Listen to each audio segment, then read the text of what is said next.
She walked into the room, wearing a diamond choker that cost more than most people earn in a decade, clutching my husband's arm like he was a hunting trophy. Tiffany Baines thought her limited edition Hermes bag and her new status as the future Mrs. Vance made her untouchable. She laughed right in my face, calling me a penny-pinching nobody who didn't belong in high society. She didn't know the truth. She didn't know that the luxury hotel we were standing in, my father built it. The champagne she was guzzling, it came from my family's private vineyard, and the credit card she was using to humiliate me. I was the one who authorized the limit. Watch closely, because the mistress who flaunted her wealth is about to realize she was bragging to the woman who owned it all. Selene Vance sat at the kitchen island of the modest 3-bedroom suburban home she shared with her husband, Michael. The granite was chipped on the corner, a defect they had negotiated a discount for when they bought the place 5 years ago. She ran her finger over the rough edge, a small smile playing on her lips. To anyone looking in Selene was the picture of suburban mediocrity. She drove a 5-year-old Honda clipped coupons for the grocery store and worked as a freelance graphic designer. She looked at the clock. 7:30 p.m. Michael was late again. Working late on the Anderson account, he had texted at 5:00 p.m. Selene sighed, standing up to cover the lasagna with foil. She loved Michael, or at least she loved the man he used to be. When they met in college, Michael Vance was a scholarship student with holes in his shoes and a fire in his belly. He was ambitious, yes, but he was kind. He hadn't cared about money because he never had any. That was why Selene had fallen for him, and that was why she had never told him who she really was. To Michael, she was Selene Miller, an orphan raised by a distant aunt, struggling to make ends meet. In reality, she was Selene Sterling, the sole heiress to the Sterling global conglomerate, a portfolio that included shipping lines, luxury hotel chains, and half the real estate in Manhattan. Her father, Alexander Sterling, was a man whose net worth was discussed on Forbes in the top 10 bracket. She had hidden it to find true love. She wanted someone who loved Selene, not the Sterling billions. But lately the man she chose seemed to be slipping away. The front door opened with a heavy thud. Michael walked in, but the air didn't shift with the warmth it usually did.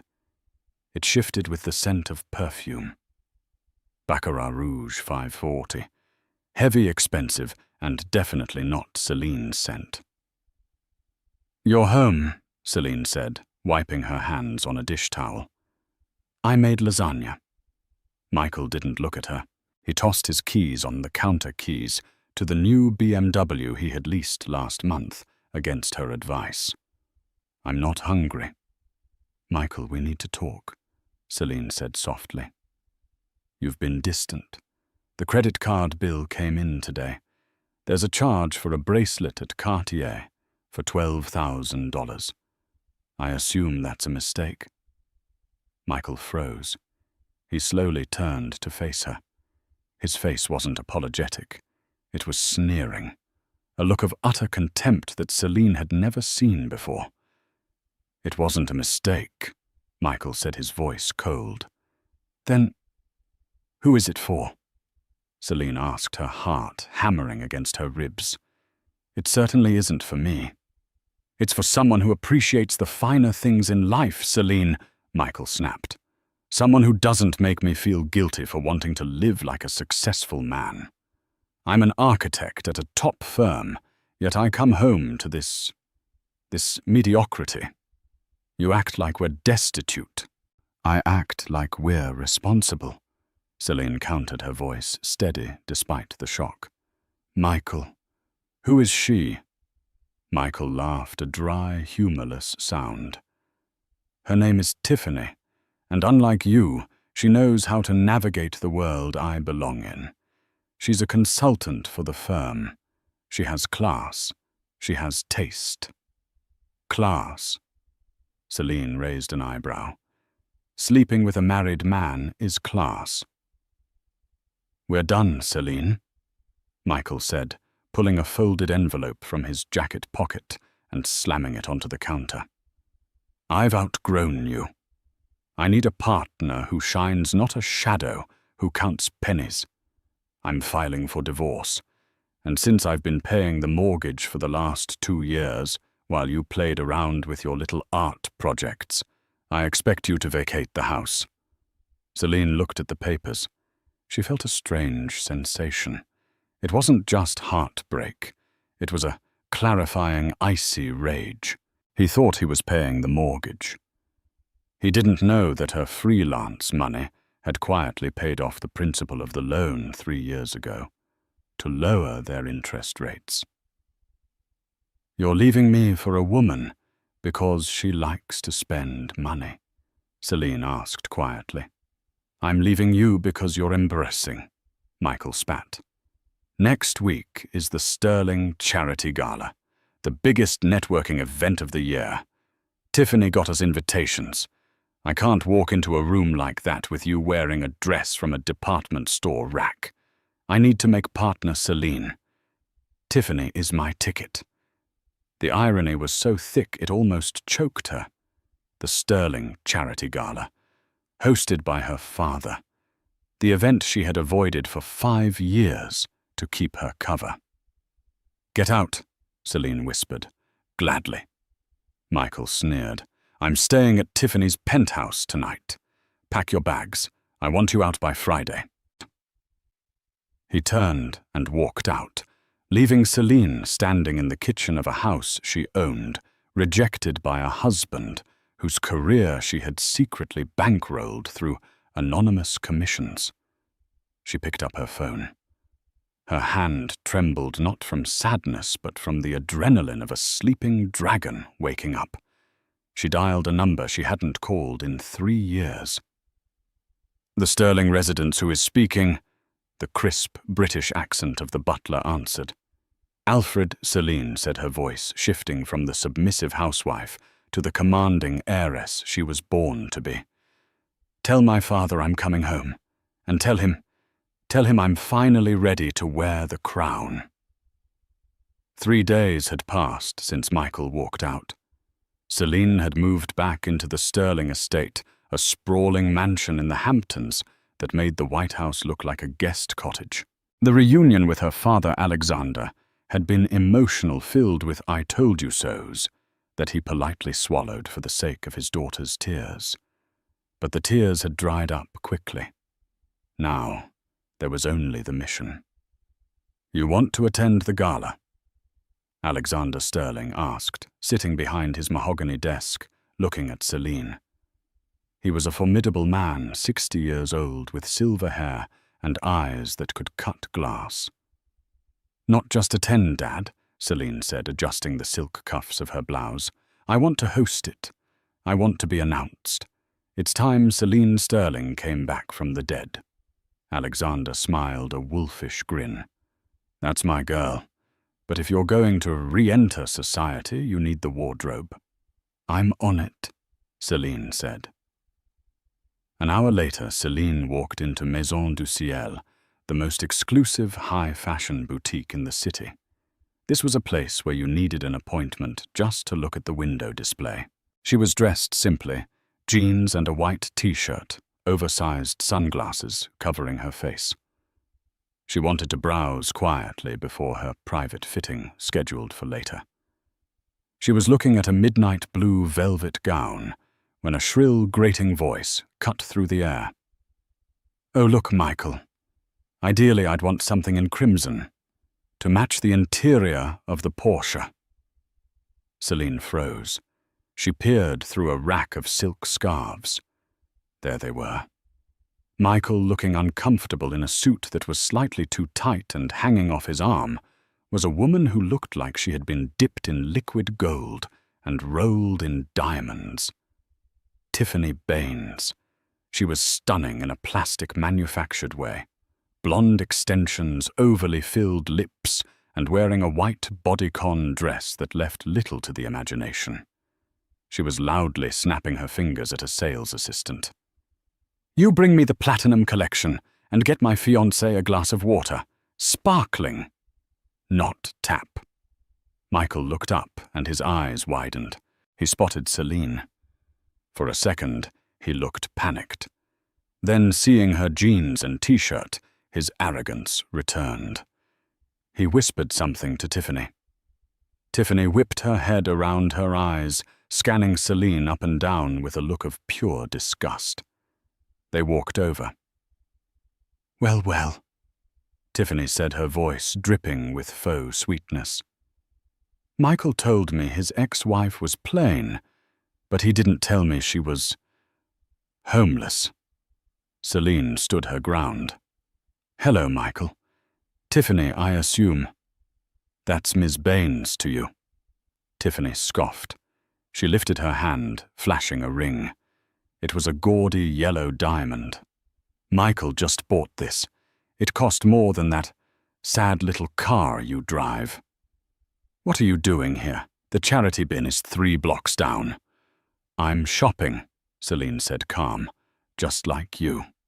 Tiffany laughed, a loud, cackling sound that drew the attention of the security guards. "Shopping here? Honey, a scarf in this store costs $5,000. Do you even have $5,000 to your name without Michael's paycheck?" Michael stepped forward, trying to look authoritative. "Selena, don't embarrass yourself. Leave. You don't belong here. This isn't Target." "I have every right to be here," Selene said. "No, you don't," Tiffany snapped. She grabbed a dress off the rack, a shimmering silver gown. "See this? This is a Vautour original. It's $20,000. I'm going to buy it right now, just to wear it to the Sterling Gala. I bet you've never even smelled a dress like this." Tiffany turned to the sales associate, a young woman named Sarah, who looked terrified. "Excuse me. Tell this person to leave. She's disturbing the high-end clientele. She obviously can't afford anything." Sarah looked at Selene, then back at Tiffany. "Ma'am, everyone is welcome to browse. I spend $50,000 a month in this district," Tiffany screamed, causing other shoppers to gasp. "If you don't kick this peasant out, I will call the owner. I know people. My fiancé is a top architect." Michael looked nervous now. "Tiffany, babe, maybe we just ignore her." "No, I want her out." Tiffany got right in Selene's face. The smell of her perfume was suffocating. "Listen to me, you little mouse. You lost. Michael is mine. The money is mine.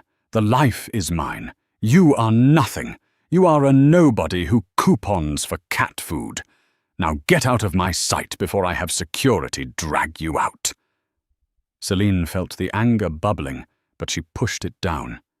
It wasn't time yet. Not yet. "Enjoy the dress, Tiffany." Selene said, her voice dangerously low. "It looks tight." Selene turned and walked out of the store, head held high. Behind her, she heard Tiffany screeching. "Did she just say, 'I'm fat'? Michael, do something." As Selene stepped onto the sidewalk, she pulled out her phone. She dialed her father's personal assistant. "Hello, Miss Sterling." "Hi, Jessica," Selene said, looking back at the boutique window where Tiffany was aggressively waving a credit card. "I need a favor. The boutique Maison du Ciel. Who owns the building lease?" There was the sound of typing. "That would be Sterling Commercial Properties, ma'am." Selene smiled, a cold, terrifying smile. "Excellent. Call the manager. Tell them I want the entire platinum collection reserved for a private viewing at the estate tomorrow. And specifically, make sure the silver Vautour gown is marked as unavailable." "Consider it done." Selene hung up. Tiffany thought she had won the battle at the boutique. She had no idea that Selene was about to buy the battlefield. The morning sun over the Hamptons didn't just shine, it seemed to caress the manicured lawns of the Sterling estate. Inside the master suite, Selene stood before a floor-to-ceiling mirror, but she wasn't looking at her reflection. She was looking at a stranger. For 5 years, she had worn the mask of a suburban housewife. She had worn cotton blends, clipped her nails short, and worried about electric bills. She had dimmed her own light to make Michael feel brighter. Standing there now, surrounded by the opulence she was born into, she felt a phantom limb pain, the ache of the love she had amputated 3 days ago. "The stylist is ready for you, Miss Sterling," Alfred, the family's longtime butler, announced from the doorway. His voice was soft, carrying a note of paternal sadness. He had watched her grow up, watched her run away for love, and watched her return broken. "Send them in, Alfred," Selene said, turning away from the window.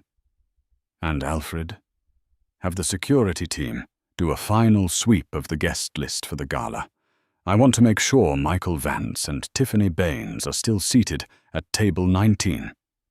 Alfred raised a refined eyebrow. "Table 19, madam, by the kitchen doors.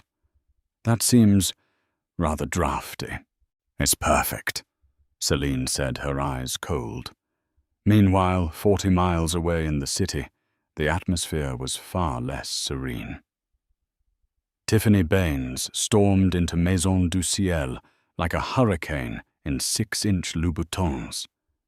She was vibrating with adrenaline. Today was the day she would secure the silver vautour gown. She had spent the entire night awake, fantasizing about the moment she would walk into the Sterling gala. She imagined the photographers snapping her picture, the whispers of envy, and most importantly, the validation that she had truly arrived.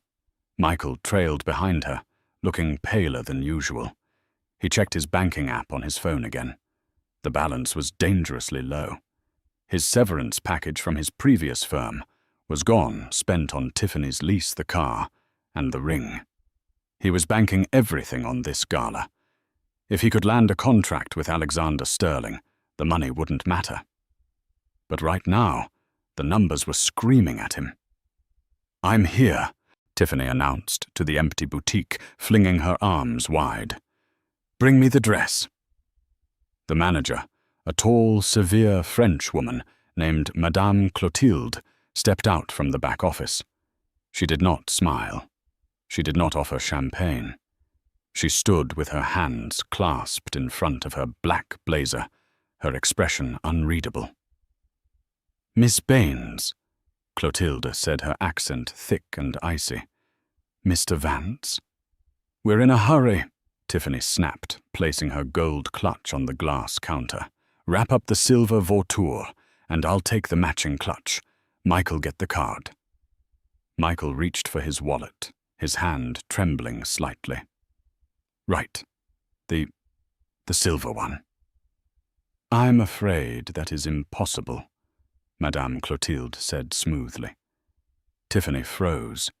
She blinked, her false lashes fluttering like trapped moths. "Excuse me. The vautour gown is no longer available," Clotilde stated. "It has been acquired by a private collector." "Acquired?" Tiffany's voice rose an octave. "I was here yesterday. I told that little girl that nobody that I was buying it. You can't sell it to someone else. Do you know who my fiancé is?" "I am aware of Mr. Vance," Clotilde said, her eyes flicking to Michael with a hint of disdain. However, the client who purchased the gown did not merely reserve it. They purchased the entire collection. "The entire collection," Michael choked out.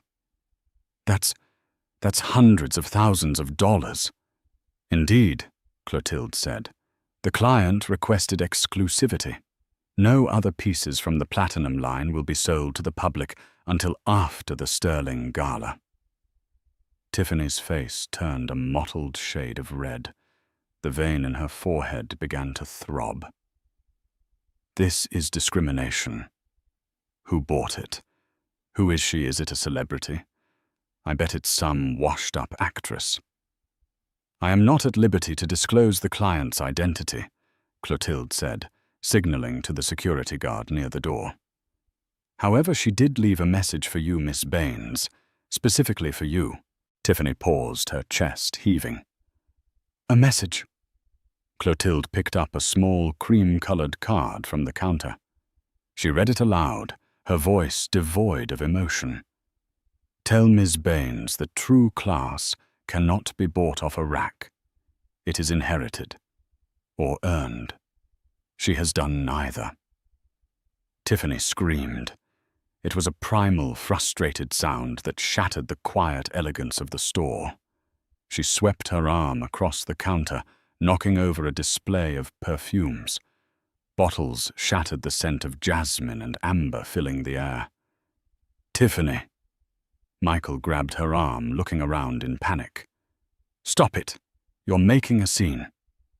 I don't care, Tiffany shrieked, pulling away. They humiliated me. Someone is laughing at me. Michael, fix this by the store. Do something. Ms. Baines. Clotilde said, her voice dropping to a lethal whisper. You have 5 seconds to leave my boutique before I have you arrested for destruction of property. And believe me, with the owner, we have the lawsuit will bury you. Michael dragged a sobbing, cursing Tiffany out of the store and onto the hot pavement. He felt a pit in his stomach. He looked at the woman he had destroyed his marriage for, mascara running down her face, screaming obscenities at a doorman. For the first time he wondered if Selene was doing okay. Selene who never raised her voice. Selene who made him tea when he was stressed. No, he shook the thought away. Selene is the past. Tiffany is the future. We just need to get through this gala. It's okay, baby. Michael soothed, though his heart wasn't in it. We'll find another dress, something better. And when we meet Alexander Sterling, none of this will matter. They didn't know that Alexander Sterling was currently sitting in his library, laughing as Selene recounted the story of the dress. You're vicious, my dear, Alexander said, sipping his scotch. I learned from the best, Dad, Selene replied, staring into the fire. But the dress was just the appetizer. The main course is tomorrow night. The Sterling Charity Gala was not just a party, it was an institution, held in the grand ballroom of the Sterling Imperial Hotel. It was the night when the titans of industry, politics, and old money converged to congratulate themselves on their philanthropy. The ballroom was a masterpiece of design. 10,000 white orchids hung from the ceiling, interspersed with crystal chandeliers that dripped light like liquid diamonds. The floor was polished marble, and the air smelled of expensive perfume, beeswax, and power. At 7:45 p.m., the guests began to arrive. Rolls-Royces, Bentleys, and Maybachs lined up outside the velvet ropes. The paparazzi flashes went off like strobe lights. Michael and Tiffany arrived in a stretch limousine. Michael had paid extra for the driver to open the door, trying to project an image of endless wealth. But the limo was an older model, slightly yellowed at the headlights, and the driver looked bored. Tiffany stepped out. Without the silver vautour gown, she had settled for a bright crimson dress she found at a high-end department store. It was loud, too loud. It had sequins that caught the light aggressively, and a slit that went up to her hip. In a nightclub, she would have been the queen. Here, amidst the subtle elegance of silk and chiffon, she looked like a neon sign in a museum. Smile, Michael, Tiffany hissed through her teeth, waving at photographers who were actually aiming their cameras at the senator behind them. "We need to be seen." Michael adjusted his tie. It felt tight. "I'm smiling. Just keep your voice down. These people, they value discretion. Discretion is for poor people who have something to hide." Tiffany scoffed. She hooked her arm through his and dragged him up the red carpet. They entered the ballroom, and the sheer scale of the wealth hit Michael like a physical blow. He saw the CEO of a tech giant chatting with a duchess. He saw his old boss, the one who refused to give him a raise, begging for a moment with a venture capitalist. "Let's find our table," Michael said, scanning the room. "I requested something near the front, close to the Sterling family table." He found a steward holding a seating chart. "Vance, table for 2. The steward ran a gloved finger down the list. He paused, then looked up with a polite, tight-lipped smile. "Ah, yes. Mr. Vance, you are at table 19. 19. That's a prime number," Tiffany said smugly. "Must be front row." The steward gestured vaguely toward the back of the room. "It is in the vicinity of the service entrance, sir. Through those pillars." Michael felt his face heat up. They walked past the prime tables. Table 1, table 2, where the billionaires sat. They walked past the corporate tables. They kept walking until they reached the very edge of the room, near the swinging double doors, where waiters rushed in and out with trays of filet mignon. Table 19 was small, wobbly, and partially obscured by a large potted fern. "This is a joke," Tiffany spat, kicking the chair leg. "We're sitting with the help, Michael. Go tell them there's a mistake. Tell them you're a VIP or architect." "I can't make a scene here, Tiffany," Michael hissed, grabbing her wrist. "Look around. That's the governor over there. If we scream, we're done. Just sit down. We'll mingle later. We need to find Alexander Sterling." They sat in sullen silence. Tiffany downed a glass of champagne in one gulp and signaled for another. Michael scanned the room, desperate to make eye contact with anyone important. Suddenly, the lights in the ballroom dimmed. The murmur of conversation died down instantly. A hush fell over the room, heavy with anticipation. The orchestra, which had been playing soft jazz, swelled into a dramatic orchestral crescendo. A spotlight hit the top of the grand staircase on the far side of the room. The master of ceremonies stepped up to the microphone. "Ladies and gentlemen," his voice boomed, "please welcome your host for the evening, the chairman of Sterling Global, Mr. Alexander Sterling." Applause rippled through the room, polite and respectful. Alexander appeared at the top of the stairs, looking regal in a tuxedo. He waved, descending a few steps. And the MC continued, his voice rising with excitement, "Making her return to public life after 5 years abroad, the sole heiress to the Sterling Empire, his daughter." Michael frowned. "Daughter? I didn't know he had a daughter. I thought he was estranged from his family." "Who cares?" Tiffany rolled her eyes.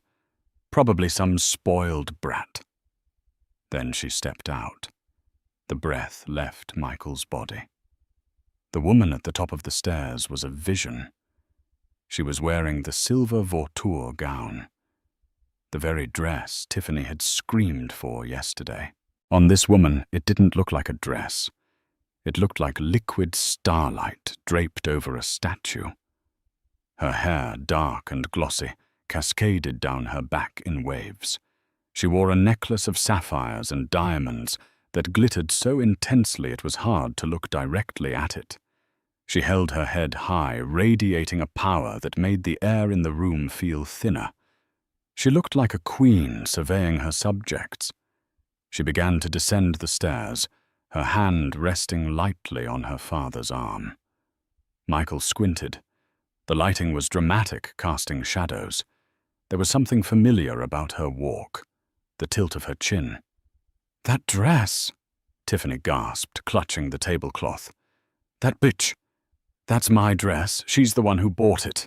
Quiet, Michael whispered, leaning forward. His heart was hammering a frantic rhythm against his ribs. Tiffany, shut up. The woman reached the bottom of the stairs. The spotlight widened, illuminating her face clearly for the first time. She looked directly into the crowd. She didn't smile. She looked fierce. Michael felt the room spin. He gripped the edge of the table so hard his knuckles turned white. It wasn't possible. It couldn't be. The woman he had left 3 days ago. The woman he had called mediocre. The woman he had kicked out of their suburban house because she clipped coupons. Selene. No. Michael whispered the word, escaping his lips like a dying breath. No, no, no.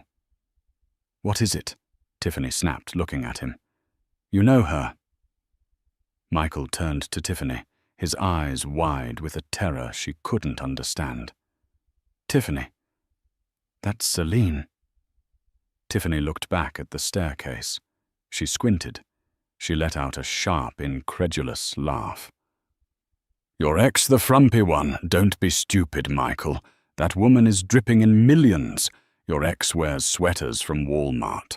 That is a sterling. I'm telling you, Michael said, his voice trembling. That is my wife. At that moment, as if she could hear them from across the ballroom, Selene turned her gaze toward the back of the room, toward the kitchen doors, toward the potted fern. She locked eyes with Michael. Even from 50 feet away, he saw the look. It wasn't love. It wasn't sadness. It was a look of absolute, terrifying recognition. She slowly raised her champagne flute in his direction. A toast, a challenge, a goodbye. Then she turned away, took her father's arm, and walked into the crowd of billionaires who parted for her like the Red Sea. Michael sank back into his chair, the realization crashing over him like a tidal wave. He hadn't just left his wife. He had left the princess of the very kingdom he was trying to beg entry into, and he had brought the court jester with him. The ballroom was a sea of black tuxedos and designer gowns, a swirling galaxy of wealth where laughter sounded like tinkling coins. But at table 19 the air was stagnant. Michael couldn't take his eyes off Selene. She was currently circulating near the orchestra pit, surrounded by a phalanx of admirers. He watched as the CEO of a major banking conglomerate, a man Michael had been trying to get a meeting with for 3 years, bent down to kiss her hand. He saw Selene laugh, a genuine, sparkling sound he hadn't heard in years. It wasn't the quiet chuckle she gave when they watched movies on their worn-out sofa. It was the confident laugh of a woman who owned the room. "Stop staring at her," Tiffany hissed, stabbing her fork into a piece of dry chicken. "It's a trick. It has to be." "It's not a trick, Tiffany," Michael murmured, wiping sweat from his upper lip. His mind was racing, rewriting the history of his marriage. He remembered the time he complained about the mortgage interest rate rising, and the next day the bank called to say there had been a clerical error and lowered it to nearly 0. He remembered how he always got reservations at fully booked restaurants, last minute, when Selene made the call. He remembered the junk car. She drove a Honda. He realized now it wasn't because she couldn't afford better. It was because she didn't care. "She's playing a role," Tiffany insisted, her voice rising. The alcohol was making her sloppy. "She's probably a hired actress, or maybe she's sleeping with the old man. That's it. She's Alexander Sterling's sugar baby, and they're passing it off as a father-daughter thing to save face. Disgusting." "Tiffany, keep your voice down," Michael begged, looking around. "You don't understand. If that is really Selene Sterling, my career is over. I'm trying to get a contract with her father's company tonight.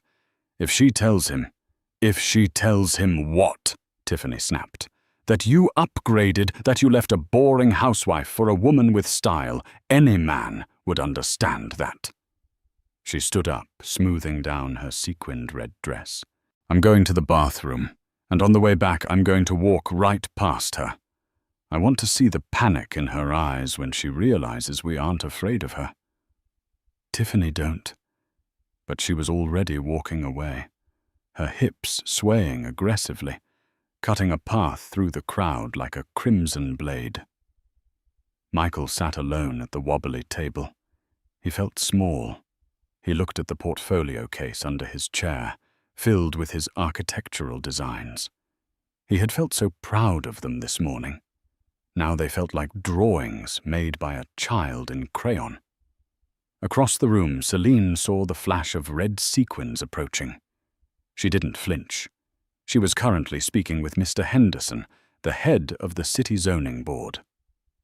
"And the proposal for the waterfront park?" Selene asked softly. "Approved, Ms. Sterling." Henderson beamed. "Anything for the community." "Excellent." Selene's eyes shifted. She saw Tiffany coming. Tiffany wasn't going to the bathroom. She was making a beeline for Selene. The crowd naturally parted, sensing the friction. Tiffany stopped 3 feet away from Selene. Up close, the difference was brutal. Tiffany's makeup was heavy, cracking slightly under the heat of the lights. Selene's skin looked like porcelain. Tiffany's dress looked like a costume. Selene's gown looked like art. "So," Tiffany said, her voice loud enough to stop the conversations nearby. "You clean up nice. Who paid for the rental?" The circle of elites around Selene fell silent. Mr. Henderson adjusted his glasses, looking shocked. Selene slowly turned to face Tiffany. She didn't look angry. She looked bored. "Hello, Tiffany," Selene said coolly. "I see you found the buffet. I hope the chicken at the back of the room was to your liking." Tiffany flushed. "Don't talk down to me. You think because you put on some diamonds you're better than me? We all know who you are. You're Michael's charity case ex-wife." She looked around at the guests, seeking validation. "She used to clip coupons. She counts pennies. This is all a sham." The crowd didn't laugh. They stared at Tiffany with a mixture of pity and disdain. In this world, discussing money so crudely was the ultimate sin. "Tiffany," Selene said, stepping forward. She lowered her voice so only Tiffany and the immediate circle could hear. "You are embarrassing yourself. And more importantly, you are embarrassing Michael. If you truly want to help his career, you will turn around, go back to table 19, and sit in silence until the valet brings your car." "You can't tell me what to do," Tiffany practically shrieked. "I am the future, Mrs. Vance. The future Mrs. Vance," Selene repeated, savoring the words. "Yes, you are welcome to the title. I certainly don't need it anymore." Selene gestured to a security guard standing in the shadows. He stepped forward instantly. "Is there a problem, Ms. Sterling?" The guard asked, his hand resting on his earpiece. "No problem, James." Selene smiled. This guest was just lost. She was looking for the exit. Please keep an eye on her. We wouldn't want her to trip. Tiffany opened her mouth to scream, but the sheer wall of social pressure slammed into her. Dozens of the most powerful people in the city were staring at her like she was a cockroach on a wedding cake. She turned on her heel and stomped away, tears of rage pricking her eyes. She rushed back to the table where Michael was hiding behind his champagne glass. "We are leaving," Tiffany hissed, grabbing her purse. "Now!" "We can't," Michael whispered, his face pale. "Look." He pointed to the stage. Alexander Sterling had returned to the microphone, but he wasn't alone. He was motioning for someone to join him. I would like to invite the lead architect of the night's potential partner firm to the stage, Alexander announced. Mr. Michael Vance. Is he here? Michael froze. His heart stopped. He wants me, Michael stammered. Hope irrational and blinding surged through him. Maybe he doesn't know. Maybe he just likes my work. Selene kept it professional. She didn't tell him. Go, Tiffany pushed him. Go up there, show her. Michael stood up. He buttoned his jacket. He walked through the ballroom, the crowd parting for him. He felt the adrenaline wash away the fear. It's about the work, he told himself. I'm a genius architect. Sterling cares about profit, not his daughter's love life. He reached the stage steps. Alexander Sterling looked down at him. The older man wasn't smiling. His eyes were dark, deep tunnels of judgment. Michael stepped up to the podium. The microphone hummed. He looked out at the sea of faces. He saw Tiffany standing on her chair at the back, cheering silently. Then he looked at the front row. Right in the center. Selene was sitting there. She crossed her legs, the silver gown shimmering. She locked eyes with him. And then she smiled. It was a terrifying, wolfish smile. Mr. Vance, Alexander Sterling, said, his voice amplified across the hall. Thank you for joining us. It's an honor, sir, Michael said, his voice cracking slightly. I have my portfolio right here. That won't be necessary. Alexander cut him off. We aren't here to discuss your drawings, Michael. We are here to discuss your liabilities. The silence in the grand ballroom was absolute. Even the air conditioning seemed to hold its breath. Michael stood at the podium, the heat of the spotlight burning the back of his neck. Liabilities, sir? I don't understand. My firm is solvent. We have excellent projections. Alexander Sterling stepped aside, and to Michael's horror, Selene stood up from the front row and ascended the stairs. She didn't stand next to her father. She stood at the center podium, taking the microphone that Michael was reaching for. The Sterling global conglomerate values integrity above all else, Selene said, her voice smooth, calm, and amplified to every corner of the room. We build foundations that last. We do not build on shifting sands. And Mr. Vance, your foundation is entirely artificial. Selene, please, Michael whispered off mic. Don't do this. Not here. Selene ignored him. She pulled a remote control from the podium stand. A massive screen descended behind them. Mr. Vance came here tonight believing he is a self-made man, Selene addressed the crowd. He believes his lifestyle, his car, and his ability to support a mistress are results of his architectural genius. Click.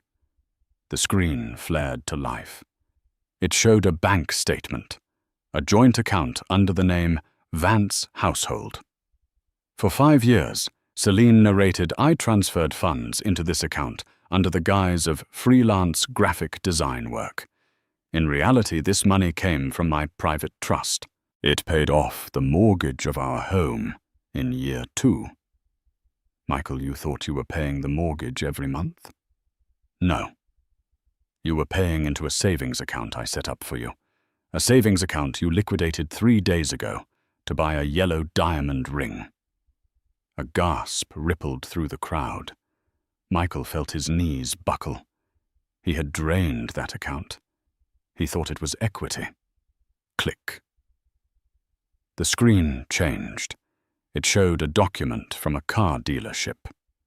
The BMW you leased, Selene continued. You didn't qualify for the credit check, Michael. Your debt-to-income ratio was too high. The dealership called me.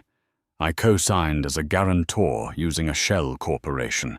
I am the reason you drive that car. And Selene paused, turning to look directly at table 19, where Tiffany was standing frozen, her mouth agape. The credit card. Click. A massive image of a black credit card appeared on screen. It was the card Michael had given to Tiffany. The one she had used to flaunt her wealth at the boutique. The one she had waved in Selene's face. "This is a supplementary card issued to the spouse of a Sterling Prime account holder," Selene said. "Michael, you never questioned why you had a limit of $50,000 a month, despite earning a fraction of that. I paid the balance. Every single month." Selene turned to Michael, her eyes hard as diamonds. "You didn't buy that ring for your mistress, Michael. I did. You didn't take her to dinner. I did. Every expensive breath you have taken for the last 5 years was authorized by me because I loved you, and I wanted you to feel like a king." She leaned in closer to the microphone, her voice dropping to a lethal whisper that echoed like thunder. "But you didn't want a queen, Michael. You wanted a fan. And when you brought that woman," she pointed a manicured finger at Tiffany, "into the boutique owned by my family to buy a dress designed by my friend, using my money, you made a fatal error."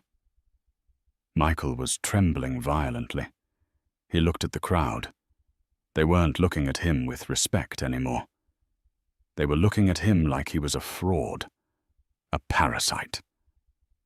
"Now," Selene said, her voice brightening with faux cheerfulness, "about that business contract." She looked at her father. Alexander nodded. "Sterling Global is acquiring your firm Vance Architecture as of this morning," Selene announced. "We bought the majority stake from your partners, who were all too happy to sell when they heard about the reputational risk you pose." Michael grabbed the podium to keep from falling. You're my boss." "No." Selene smiled. "I'm not your boss, Michael, because you're fired. And," she added, looking toward the back of the room, "Tiffany Baines!" The spotlight swiveled violently, pinning Tiffany against the back wall near the kitchen doors. She shielded her eyes, looking like a deer in the headlights. "That ring on your finger," Selene said. "Since it was purchased with funds from a trust that specifies spousal use only, and you are not the spouse, that constitutes theft." Selene checked her watch. "My lawyers froze the assets 10 minutes ago. The credit card in your purse is dead.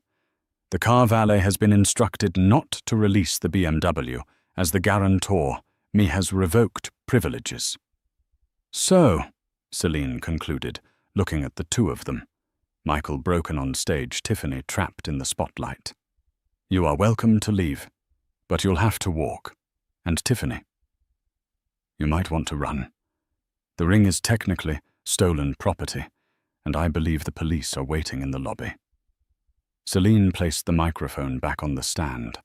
The sound was a dull thud that signaled the end of Michael Vance's life as he knew it. She turned to her father. "Shall we dance, Dad?" "We shall." Alexander beamed.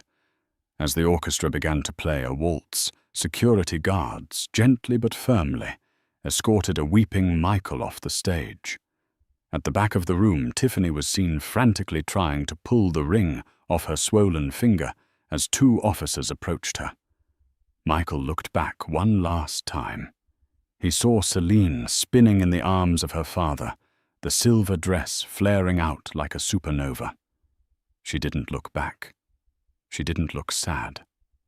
She looked free. He walked out into the cool night air, his pockets empty, his future destroyed, and the echo of his own arrogance ringing in his ears.